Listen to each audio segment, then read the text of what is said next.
A lot of people just repeat what they've heard others say. That's a known fact. A lot of people say that you should not run away from your problems, but that you have to face them. And when you hear it, it sounds correct. But when you test it by putting it in the bigger picture, when you look at that statement from the wider perspective, you will see a lot of things wrong with this statement. And you also have this phrase, escape from reality.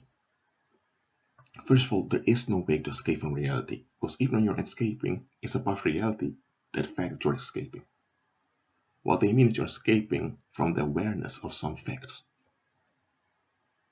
That's what is happening. Or say that's called denial. People call that escapism. They have all psychological theories about it. Now, I'm not going to discuss those psychological theories of escapism or avoidism or whatever isms they come up with.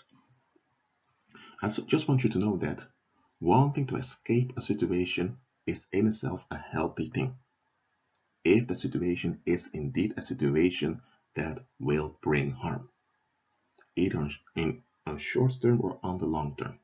If the situation brings forth harm, or you see it's about to escalate, wanting to be away from the situation is the most healthy thing to want in that moment. So yes, people are going to say that you're a coward, you're running away from your problems. Well, first of all, who says it's a problem? According to which standard is it a problem? Is it a problem because people have an expectation of you that you have to fight? Even though fighting may escalate at your expense? Is that why they say that you shouldn't run away from your problems? Who says it's your problem? I mean, the so-called problem manifests in a social context, in a community, right? So why is it the community's problem? Why is it only your problem?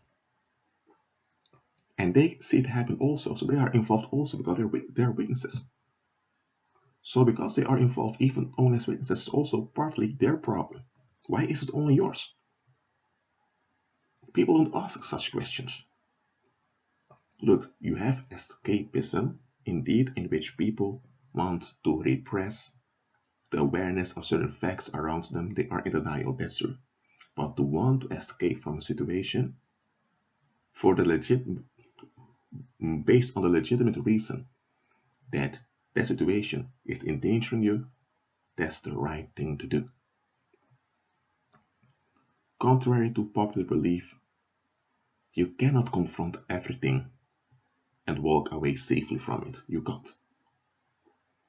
Sometimes when you confront stuff, even if you're right, absolutely, if the people around that form that stronghold are in denial and they have no intention whatsoever in changing their position, and you've confronted it, now you've just taken away their defense.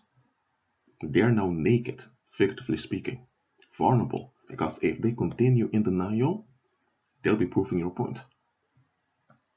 If they admit you're right, that means now they have to be consistent in changing their perspective, changing how they think, changing how they operate. They don't want that either. So they are in a no-win situation now. And when worldly people are in a no-win situation, they escalate. All their repressed frustrations and anger will blow up. And guess what? They are going to blame you because they will say, if you did not confront the situation, we wouldn't feel this way. So they are going to excuse themselves and take it all out on you. That's how worldly people are. So the whole phrase that you should never walk away from your problems, but you should face it, is not true. There are times it's important for you to realize something, and some people need to get out of the denial mode. That's true. But not that wanting to escape is in itself wrong. I mean, come on now. So you mean to tell me that if you have a boss at the workplace who's out of control and you decide, okay, I'm going to look for another job, and you quit that job for a while. Say you quit that job, you are unemployed for a few months, and you find another job. Are you going to tell me that you did the wrong thing, that you had to remain at that workplace, that was with a toxic climate, where every day when you returned back from work you were stressed out? You mean to tell me you need to do that because you're an adult and adults face problems? Are you out of your mind? Look, I'm not promoting cowardice here. I'm just telling you that wanting to escape a trap is healthy. And look, it is true that there are a lot of people in the world who are just cowards who just want the easy way out. That's true. But let me tell you, sometimes wanting the easy way out will save your life. Now, I'm not promoting people to just walk away when there is a minor conflict, or to walk away when things are a bit difficult. I'm not saying that.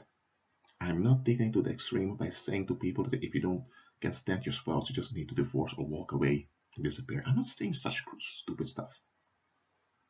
I'm just pointing out to you that wanting an escape from a trap, that is reasonable and that is legitimate.